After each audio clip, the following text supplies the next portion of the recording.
Everyone, in this video I am explaining trigonometric question. See, cos 2a minus cos 2b plus cos 2c equal to 1 minus 4 sin a cos b sin c. So here a plus b plus c equal to pi.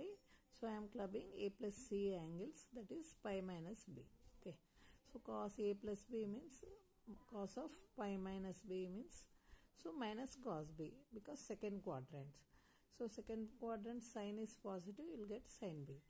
So if you club these two means we use this formula. So we will get 2 cos a plus b cos a minus c. Cos 2b means 2 cos square b minus 1.